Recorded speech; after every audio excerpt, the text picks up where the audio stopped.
eu trouxe baseado num texto de Emmanuel, que se chama Brilhe Vossa Luz.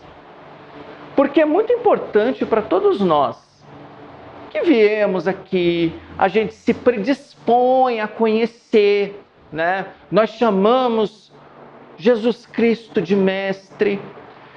É muito importante a gente buscar compreender, buscar refletir sobre os seus ensinos, né? Sobre aquilo que ele falava para uma época que é muito distante, né?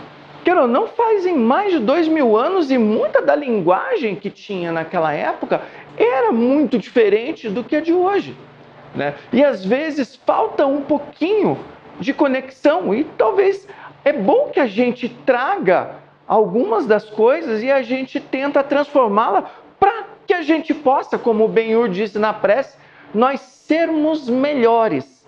Que é esse o objetivo quando a gente vem, né? Quando a gente busca, quando a gente vem para um estudo, em qualquer estudo de âmbito humano que a gente faz, a gente busca sempre ser melhor, tá? Então, assim, nessa parte em especial, no Sermão do Monte, na segunda parte. Porque o Sermão do Monte, ele vai iniciar com as bem-aventuranças. E na sequência, quando ele termina as bem-aventuranças, então logo ele diz, vós sois o sal da terra, né? Se não salga, né, o que fica? Certo? Vou até ler o texto aqui para eu não esquecer, fazer certinho. Porque quando a memória da gente fica mais brava, é uma coisa louca. Vós sois o sal da terra. Se, porém, o sal tornar-se insosso, com que se salgará? Para mais nada presta, senão para lançado fora, ser pisado pelos homens. Vós sois a luz do mundo. Não se pode ocultar uma cidade situada sobre um monte, nem se acende uma candeia colocando-a debaixo do módio, mas sobre o candeeiro. Assim, ilumina todos os que estão na casa. Da mesma forma, brilhe a vossa luz diante dos homens, para que vejam as vossas boas obras e glorifiquem vosso Pai, que está nos céus. Certo? Então, olha como é importante. A gente fica pensando assim, ninguém acende uma candeia para pô-la debaixo do alqueire. Põe-la, no contrário, sob o candeeiro. O que ele quis dizer, né? Porque isso é uma figura de linguagem de uma época, certo? Aonde você tinha lá o candeeiro, estava lá com óleo, você acende e você colocava para iluminar toda a sua casa. Pô, e hoje, como é que a gente faz? Hoje nós temos os interruptores de luz, né? Aí a gente vai aqui, é muito mais simples, né? Imagina, tanto que você tinha que ter de querosene, vai lá, acende, trabalha. Imagina o cheiro, né, que ficava, né? Aquele combustível queimando, do óleo queimando, né? Então, hoje a gente tem uma luz. Se a gente for fazer um tipo de uma alegoria, é como se fosse assim, olha, ninguém acende a luz de um cômodo vazio. Então, se você acende, até a gente costuma falar com os nossos filhos, né? Diz, olha, luz que apaga não se paga, né? Por quê? Porque a gente não vai deixar a luz acesa se não tiver ninguém no cômodo. Então, a gente acende a luz quando alguém vai entrar. E aí fica um negócio bem interessante da gente refletir. Porque quando você acende a luz, perceba que Jesus ele chega e fala, brilhe a vossa luz. Quando uma luz, então, se acende no ambiente, não é para que a gente fique olhando para a luz, certo? A gente não vai acender a luz no ambiente e olha só, que linda luz, né? E vamos ficar olhando para a luz. A gente acende porque a gente tem um objetivo. Então, é preciso que se faça alguma coisa com essa luz. Então, a ideia da luz não é simplesmente de você admirá-la, mas ela tem o intuito de que você enxergue melhor aonde você está.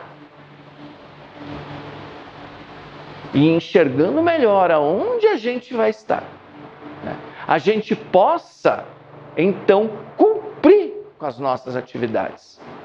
A gente possa desenvolver o que nós estamos fazendo, a gente possa olhar para as pessoas que estão compartilhando com a gente aquele ambiente. Então, essa luz, ela tem um porquê. Mas Jesus, ele fala mais, ele fala, brilha a vossa luz, ou seja, a gente se tornar luz. Né? Poxa vida, cara, a gente se tornar luz, cara. Pô, logo eu, né? Sem nada, gente. Sou cheio de defeitos. O que eu posso? Que luz que eu tenho? E aí fica uma coisa realmente bem interessante também para a gente refletir. Né? Gente, todo mundo brilha, certo? Todo mundo. Todo mundo brilha. Todo mundo tem alguma coisa de especial que chama a atenção.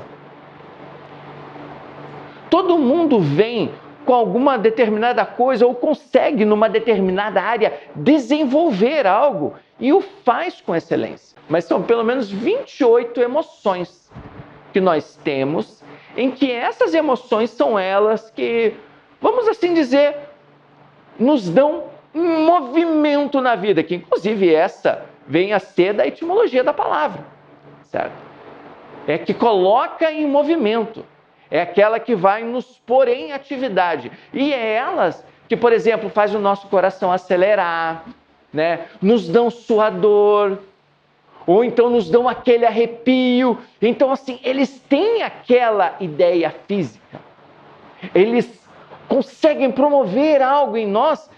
E dependendo dessa emoção, a gente gosta e a gente se alimenta delas. Pense, por exemplo, os filmes que nós assistimos. Qual que é a maioria dos filmes que nós assistimos? A maioria dos filmes de sucesso. Aí a gente olha, violência policial, violência, correria, violência de novo. Nossa Senhora, né, gente? Põe filme violento assim, já está no top, né, de sucesso.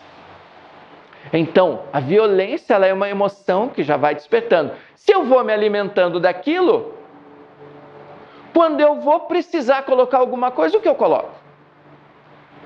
Violência, certo? Porque eu estou me alimentando daquilo. Aí existem a ambição. Aquela ambição de nós querermos sempre mais alguma coisa e nós vamos buscando de forma desmedida. Existe a emoção do prazer, por causa que o prazer, ele é algo que nos deixa extremamente confortável e nós buscamos isso. Nós buscamos. Ah, tem mal buscar isso? Não, não tem mal. Né? Não há mal nisso. O que é o mal?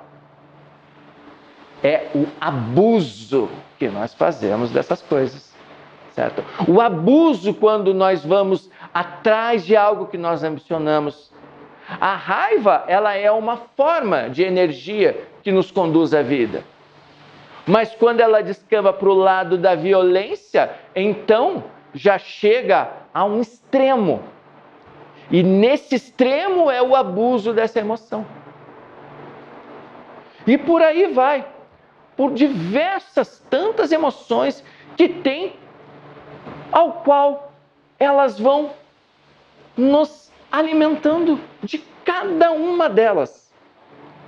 Inclusive, né, Emmanuel, ele vai dizer e ele vai equiparar com relação desde os animais, do seu alimento, aqueles que vão sorver de um néctar e aqueles que vão sorver dos dejetos.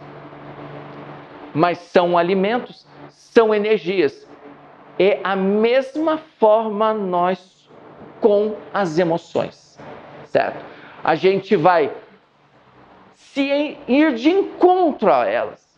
Nós vamos buscando, nós vamos nos alimentando. E dentro desse alimento, a gente vai dando sequência nas nossas decisões, nos nossos relacionamentos, no nosso trabalho, colocando esse combustível, que por mais que a gente não queira, a gente brilha onde a gente está.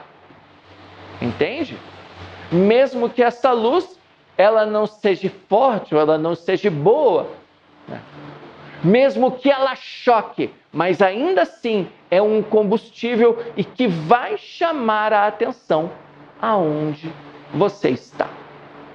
Tudo bem? Beleza? Tudo já? Tranquilo. Então assim, dando sequência, com relação a essas emoções. Quando a gente vem em busca do Evangelho, quando a gente vem para uma casa espírita, em especial já que todos nós estamos aqui numa casa espírita, a gente também vem se alimentar, não é verdade? A gente vem em busca de algo. A gente vem em busca daquilo que nos alimenta. Então significa que nós já estamos procurando esse outro tipo de alimento, esse outro tipo de emoção.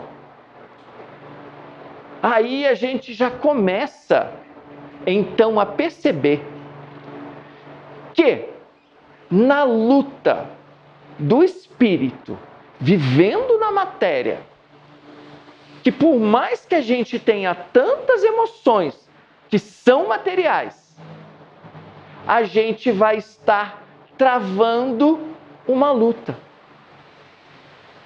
E é essa luta que a gente vai conseguir traduzir esse da gente ser melhor. Porque quando a gente fala ser melhor, não, eu quero ser melhor do que eu sou, significa que eu preciso mudar, certo? O que é que eu tenho que mudar exatamente? Vocês sabem dizer? Se olhar agora, olha, se eu mudar isso aqui, eu vou ser, outra pessoa, né? Eu vou ser muito melhor. Vocês conseguem enumerar? Então a gente tem um negocinho aqui que se chama autoconhecimento. Já que a gente estava falando de alimento, né? Sabe quando você chega num restaurante ou mesmo numa pizzaria, aí você vai lá, tá lá aquele menu. Aí você fica meia hora lendo, né, aquele monte de sabor lá que tem e escolhe sempre a mesma coisa, né? Eu, gente, sou um desses, tá bom? Fico lá no sabor lá da pizza, vou lá, escolho o mesmo sabor de sempre. O pessoal lá em casa até briga comigo, é uma coisa de louco. Precisa ver. Não consigo mudar, né? Então, o Espiritismo, ele nos convida, ele nos faz um convite a mudar. Só que ele faz um convite para que a gente possa se conhecer. Ele faz um convite como ele é uma luz. E essa luz, ela vai iluminar, não é para a gente ficar olhando para ela e dizer, luz que bonita. Mas não, ela vai iluminar o ambiente, eu vou poder enxergar melhor. Eu vou poder observar as coisas. Eu vou poder observar para o meu interior e dizer, cara, eu estou precisando mudar meu cardápio. Estou precisando de um regime de emoções agora. Né? Que a gente fala tanto, né? Preciso fazer um regime, preciso fazer uma dieta, né? A gente olha, talvez, precisamos de uma dieta de emoções, uma dieta de sentimentos, né? Uma dieta aonde um bom livro, uma boa arte, que vai fazendo com que eu olhe diferente. Sou muito violento, cara. Meu nível de filme aqui está impressionante. Não saio batendo em todo mundo, mas o que eu faço com as minhas palavras, sou um ninja nas palavras, né? Saio cortando direto as pessoas, né? só não bato, senão eu vou preso. Mas para falar, nossa senhora, é aquela coisa de louco. Então eu começo, não, opa, percebi isso aqui. Percebi isso. Então, o autoconhecimento. Agora, sabe o que é o pior, gente, no autoconhecimento? Porque sempre tem um lado ruim, né? A gente fica pensando, pô, você começa, vocês vão ver que mudar não é tão simples assim. Mudar, gente, é difícil. Não é à toa que nós passamos por uma luta. Não é à toa que isso é uma luta. É uma reforma. A gente usa bastante o termo reforma íntima. Certo? Usamos muito esse termo, reforma íntima. Ou seja, você vai fazer uma reforma dentro do seu íntimo. Quando a gente pensa em reforma, imagina o que vocês fazem lá em casa. Alguém já fez reforma em casa? Não. Que maravilha que é, né? Fazer uma reforma, né, gente? É aquele apoeiro para tudo que é lado, bagunça, olha, aqui determinado lugar não pode mexer. Gente, é uma coisa de louco. Na nossa intimidade também. Na nossa intimidade, nós temos, vai fazer sujeira, vai doer, vai ter um momento de... Cara, olha, não posso entrar aqui nesse cômodo do coração. Porque se eu entrar agora, vai ser aquele terror. Então aqui eu não vou entrar, aqui está interditado, vai estar mudando, né? Então ele é uma luta, ele é difícil. Ele é muito difícil. Mas não é impossível. Certo? Por isso é que está aqui. E dentro disso é que nós vamos... Dentro desse alimento, o que faz o alimento? O alimento, ele vai nos fortalecer. Por isso que a gente precisa insistir. Porque quantas vezes alguém começa uma dieta e para, daí volta, daí para, daí volta, daí para. Né? Gente, é a mesma coisa. E é fortalecimento. E vai, não, eu preciso disso. Eu preciso disso aqui para fazer. E aí você vai, você insiste, aí você se alimenta de novo e pensa, não creio, gente, caí de novo. Aí você vai, fortalece, volta para a luta. Porque o verdadeiro espírita se reconhece pelo esforço para domar as suas más inclinações. Domar as más inclinações. Então, se já está falando em domar, vocês já vão ver que essas emoções que nos dominam são feras. São feras. Se não sequer usaria essa palavra. Já está falando de algo que vai requer um esforço muito grande. Mas, Márcio, espera aí um pouquinho. Lá no livro dos Espíritos, eu não vejo emoção lá. Não vejo a palavra emoção. Porque aqui a gente fala tanto em emoções, a gente lê Joana de Ângeles, a gente estava aí lendo Emmanuel. Mas no livro dos Espíritos, tem lá emoções lá, Danilo? Paixões. 907. Será substancialmente mau o princípio originário das paixões, embora esteja na natureza? Não. A paixão está no excesso de que se acresceu a vontade, visto que o princípio que lhe dá origem foi posto no homem para o bem, tanto que as paixões podem levá-lo à realização de grandes coisas. O abuso que delas se faz é o que causa o mal. Então, está na lei da natureza, está em nós isso. Tanto que há um estímulo para o nosso crescimento, né? Então, assim, as emoções são ruins. Não, não são. São boas, né? Ruim é o que nós fazemos delas, mas elas em si, elas são boas. E são elas que nos impulsionam, por exemplo, a gente enfrentar um dia de chuva vir aqui. Porque senão você olha e pensa assim, não, pare, tá chovendo, daqui a pouco vai cair outro torozão daqueles ali, eu não vou não, né, vou me molhar todo, né? Então não, existe, ele é algo bom, né? Ele é algo que está na natureza. E por ser algo que está na natureza, ele nos fortalece. Só que, quando nós tomamos conta dele, é que ele vai ser de uma utilidade muito grande. Tanto que é o que vai falar na sequência. As paixões são como um corcel que só tem utilidade quando governado e que se torna perigoso desde que passe a governar. Porque se eu sou escravo das minhas emoções, aí é aquilo que a gente vai chamar de que nós somos pessoas com vícios. Que a gente não consegue largar deles, porque eles nos dominam totalmente. Aí é que são os vícios, né? Eles dominam, mas quando nós os dominamos, aí então é diferente. Aí a gente utiliza dessa força para que a gente vai fazer esse conhecimento e utiliza essa força então para vencer e fazer e domar essas más inclinações que nós temos.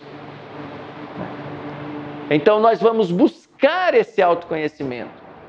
Buscando o autoconhecimento, a gente vai saber que emoções que eu tenho que vai poder me ajudar nessa minha transformação moral. É uma transformação que eu vou fazendo, né? Uma transformação que eu vou fazendo em mim. Então eu vou pegando aquelas coisas que me dominam, vou dominando elas, e aí é que assim, eu vou poder, então, dizer, olha, venci uma etapa difícil. Só que nós, mesmo aqui no Espiritismo, a gente vai ver que há muitos tipos, né, de pessoas e pelos diversos motivos a gente se achega ao Espiritismo. Uma delas, em especial, são essas, vamos assim dizer, particularidades de fenômenos que acontecem, que chama muita atenção. Chama muita atenção das pessoas. Por exemplo, não, eu quero ir lá para ver o que é que acontece lá. Será que tem um espírito? Vou lá na casa espírita, né? Ó, casa espírita. Uma cadeira voa. Uma cadeira vai voar, né? Será que vai ter fenômeno voando? Vai sair um espírito da porta daqui, né? Agora, olha ali, né? Porta fechada, deve estar acontecendo alguma coisa ali. Então, né? Muitas pessoas se achegam por isso, né? Elas se achegam pelo fenômeno. E aí, essas que chegam pelo fenômeno, é muito difícil dela ter esse alcance da transformação moral. Entende? Por quê? Porque ela quer ver alguma coisa acontecer. E é claro que a gente falou aqui de uma maneira um pouco mais engraçadinha, mas há também uma coisa mais séria. Como, por exemplo, pessoas que perderam alguém e querem uma comunicação. Isso é vir pelo fenômeno. Veio pela dor, mas quer que alguma coisa aconteça. Só que o que a doutrina espírita oferece, ela vai oferecer comunicação? Não. Que ela vai oferecer consolação. É a consolação que o Espiritismo oferece. Então ela não vai oferecer a comunicação de alguém que já desencarnou. Ou por outra, né, a reencarnação. Ele diz, olha, eu acho que fulano de tal é reencarnação do meu avô que foi lá, gente. Vocês têm como saber? Não, não tem como saber, gente. Não há como saber. Isso também é se aproximar por um fenômeno. Então, não que necessariamente uma cadeira vai sair voando, mas é saber quem é que está ali. Como se a gente pudesse responder tal coisa. E de que, obviamente, nós não podemos responder. Por que é que nós não podemos responder? Porque a reencarnação ela ainda está sob um véu de esquecimento. Então a gente não consegue lembrar nem da nossa própria reencarnação, quanto mais a de outro. Quanto mais a de outro, não tem como, né? Então, sequer tem como dar essa resposta. Uma outra forma são aqueles que olham e veem, nossa, mas o Espiritismo é uma doutrina tão bonita, é uma filosofia tão tocante, ela fala tantas coisas que tocam o coração, mas eu não mudo. Ela é muito bonita, aquela coisa da luz, né? Ai, que coisa linda, né? Olha, que linda essa luz, mas eu não faço nada com ela. Só olho a luz e eu não aproveito a luminosidade que ela oferece.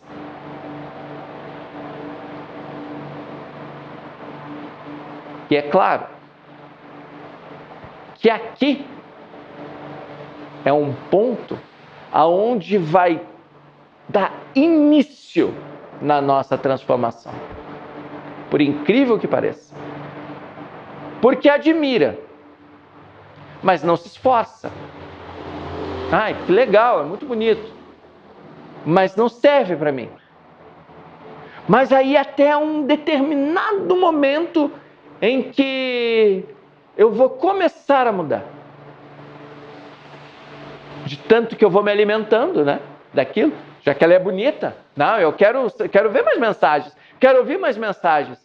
Aí a gente vai entender que o cristianismo não é só mensagens. É vivência. A gente vai começar a compreender que cada mensagem dessa, ela só é bonita quando ela é colocada na vida. E é por isso que dentro desse ensinamento, Jesus ele diz: brilhe a vossa luz diante dos homens, para que vejam as vossas boas obras e glorifiquem vosso Pai que está nos céus. Que os homens vejam as vossas boas obras. E aí aquilo que a gente estava falando em de ser melhores, né? Normalmente o melhor termômetro que a gente tem são as pessoas que convivem conosco. Gente, essas pessoas são o termômetro. Porque muitas vezes elas olham e dizem: nossa, isso está diferente. Você não, parece que a pessoa já estava esperando você brigar. Mas não, você não brigou. Você conseguiu controlar. Você conseguiu ser paciente. Você conseguiu ser compreensivo. Você conseguiu dialogar. Você conseguiu parar para escutar. E aí a gente vai vendo que o ser melhor não é nada absurdo. Não é nada de outro mundo. Não é uma coisa que você precisa atravessar as esferas. Você só precisa chegar no teu próximo. A gente só precisa sair de nós mesmos e encontrar quem está do seu lado. Então, quem está do nosso lado é o melhor termômetro para saber como é que está a minha mudança, como é que está a minha reforma. Aí sim. Né? E por outra também, Porque da mesma forma que ela nos serve de termômetro, elas também são as que nos cutucam, né? Principalmente quando a gente começa, né, a frequentar, a gente frequenta o centro, frequenta grupo de estudo, de repente você desliza, porque, gente, espírita não é sinônimo de espírito perfeito, tá bom? Espírita não é sinônimo de espírito perfeito. Nós estamos numa transformação. Então, nesse momento de transformação, tem horas que a gente cai. A gente não consegue manter aquele nível, né, super elevado, pleno, né, o ápice da compreensão, do diálogo, né, da paciência, da virtude. Não, a gente cai. Então tem horas que sim, nós vamos errar. E quando a gente erra, aí o que a gente ouve? Nossa, mas você não é espírita? Aí a gente pensa, ai caramba, né? Aí aquela coisa que dói lá no, né, no âmago, ai, que coisa. Ai, aí a gente já vê, olha como o outro já nos diz que eu falhei. É motivo para desistir? Não. É motivo para que eu possa me fortalecer e voltar de novo. Perceber o que é que me dói, perceber o que é que me incomoda. Então eu vou me situando dentro desse alimento, desse menu de opções que eu vou ter, de emoções, eu vou estar ali analisando, eu vou estar escolhendo, eu vou estar me trabalhando. E é um trabalho que não para, gente. Não para. Não para. É uma coisa que vai seguir, porque nós sempre vamos descobrindo um defeito novo. Isso que é o mal do espírito imperfeito, sabe? Sabe que dentro da escala evolutiva nossa, nós estamos assim como espíritos imperfeitos, né? O que é o espírito imperfeito? O espírito imperfeito vai estar lá no livro dos espíritos, na escala espírita. Ele tem uma propensão para o mal. Tá? Propensão para o mal é o que mais caracteriza o espírito imperfeito. Então não é que é um espírito maligno, entende? Não é um espírito que vai fazer o mal pelo mal, mas é o espírito que escorrega na maionese. Tá? E quando ele escorrega, o que ele faz? Ele briga, né? Ele vai para um lado, ele foge, daí ele volta, daí ele se arrepende, aí escorrega de novo, né? Tem horas que acaba fazendo o mal, que é do tipo assim, não pisa no meu calo, né? Se pisar no meu calo já viu, né? Roda a baiana, né? Vou brigar mesmo. Então, esse é o espírito imperfeito. Né? Por isso que é bom o quê? A gente se conhecer. Porque já que a gente tem todo esse mar de emoções, e se eu vou olhar para dentro de mim e eu vou perceber o que é que eu tenho, eu vou saber que a gente muda passo a passo. Há coisas que são simples da gente fazer, há coisas que são bem mais complexas. E a gente não vai mudar de uma vez só. Porque Deus não tem pressa. A pressa é nossa. A pressa é nossa. Mas, dentro da imortalidade, que ela é vasta, a gente não consegue, mas a gente olha e digo, meu Deus, mas olha, eu nunca vou morrer, mesmo que eu morra, eu não vou morrer. Mas que a vida, ela apresenta aquilo que me é mais urgente. Então eu não vou precisar ficar saindo, catando defeitos. Eu vou olhar onde eu estou. Eu vou olhar com os familiares que eu estou vivendo. Eu vou olhar no trabalho que eu estou desenvolvendo. Eu vou observar as mensagens que me chegam e eu vou então interpretar e diz, olha, porque é passo a passo. Passo a passo. A mudança ela é passo a passo. Então toda a tarefa e os lugares, elas vão me dizer o que eu preciso mudar com mais urgência. Vai ter um tempo. Vai ter um tempo. Que nós vamos conseguir ampliar essa tarefa. Mas agora, a gente pode ficar naquele cadinho que a gente está. Pode ficar ali naquele pedacinho. Mas como na parábola dos talentos, para um é dado um talento, esconde. Para outro é dado 2 talentos, transforma em 2. Para outro tem 5 talentos, transforma em 5. Para cada um deles também é para nós. Então esse talento, essa luz que nós temos, é com elas que a gente vai trabalhar. Não é com nada fora, é aqui dentro. Eu não preciso atravessar o universo, eu só preciso, às vezes, atravessar a porta do meu quarto para chegar até o próximo. E então, eu vou estar fazendo essa transformação. E então, essas boas obras, aos quais Jesus ele recomendou que a gente praticasse, a gente vai conseguir cumpri-las. Porque é essa a tarefa que nós temos. Essa é a tarefa da melhoria do mundo, ou seja, o mundo vai melhorar? Vai!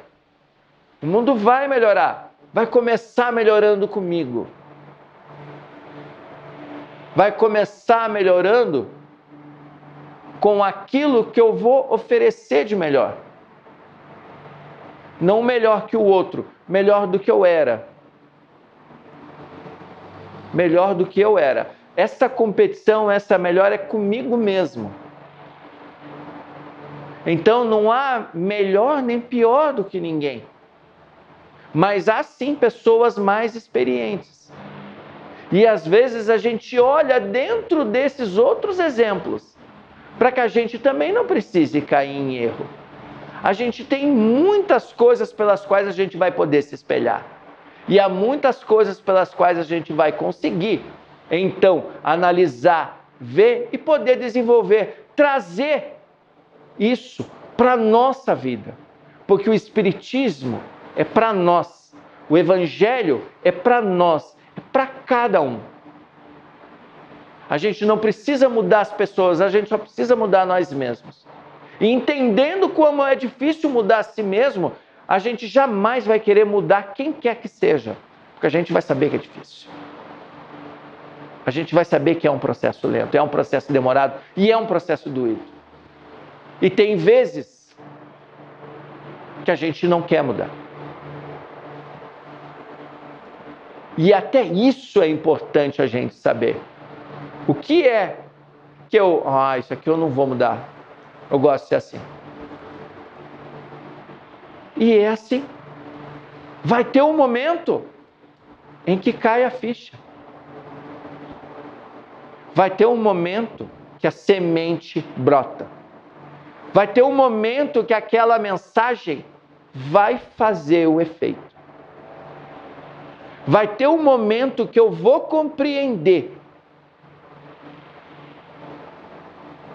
Porque a luz ela é de intensidade diferente para as pessoas. Tem gente que cega com luz. E tem para algumas pessoas que a luz é fraca demais. É em intensidade. Para algumas pessoas ela vai conseguir e vai compreender. Inclusive, é o que Kardec ele vai trabalhar nesse capítulo do Evangelho. Ele vai trabalhar as parábolas e o porquê é que Jesus trazia parábolas.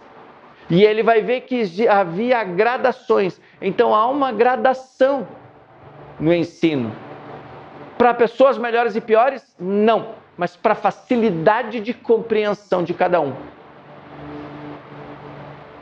a gente vai compreendendo as coisas aos poucos.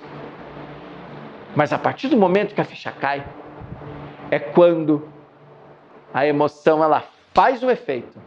É quando a gente entende e pensa: puxa vida, cara, como é que eu nunca vi isso? Como é que só agora que eu estou entendendo? Porque tem esses também, né? Kardec também vai falar do espírito exaltado, né? Porque a gente, quando conhece o espiritismo, a gente quer mudar todo mundo, né? A gente, nossa senhora, gente, isso aqui é bom demais. Todo mundo precisa conhecer isso aqui, né? Mas aí a gente vai ver que não é todo mundo que entende. Mas é que você entendeu daquela maneira. E você entendendo daquela maneira, você utiliza esse combustível para você. E é as vossas boas obras, que é o que vai resplandecer e vão dizer: realmente, olha, esse espiritismo até que deve ser interessante. Porque essa pessoa, do jeito que ele era intolerante, do jeito que era brigão, e agora está desse jeito, preciso conhecer isso aí. Preciso conhecer. Vou saber o que é que tem lá. Daí chama atenção. E aí é que as pessoas vão buscar. E essas são as boas obras que então vão se resplandecer. Ou seja, é os ensinos? Com toda certeza. É essa luz que brilha. Mas é o que a gente vai fazer disso, que é o que vai fazer a total diferença. Certo? Então que Deus nos abençoe nessa nossa jornada, né? Para cada um sabemos da dificuldade que é e que a gente esteja sempre junto, porque é por isso que a gente está unido, né? A gente está unido por causa disso. Para que a gente possa se agarrar, porque tem um momento que eu caio, eu vou pedir um socorro, tem um irmão que está mal, daí esse meu irmão vai me pedir socorro, e nós vamos juntos, né? Porque nós vivemos em coletividade, para que a gente possa se ajudar. Sem julgamentos, mas com muito auxílio. Então, que Jesus nos abençoe nessa caminhada. Danilo, eu faço a prece, é isso? É? Então, beleza. Então, vamos agradecer a Deus por mais este momento. Agradecer por um instante aonde na nossa vida material, nas nossas lutas diárias, nas nossas dificuldades, nós podemos parar por um instante e poder respirar dessas energias espirituais. Lembrarmos da nossa natureza, filhos de Deus, nossa natureza divina, nossa natureza imortal, aquelas que já há tanto tempo vêm habitando o mundo por diversos corpos, sempre nessa evolução, aprendendo a cada dia, progredindo sempre, até chegar ao ponto de encontrarmos a nossa própria luz e perceber o quão lindo nós somos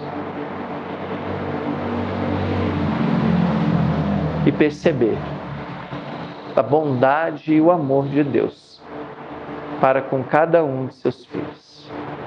Que o Senhor nos abençoe. Que assim seja.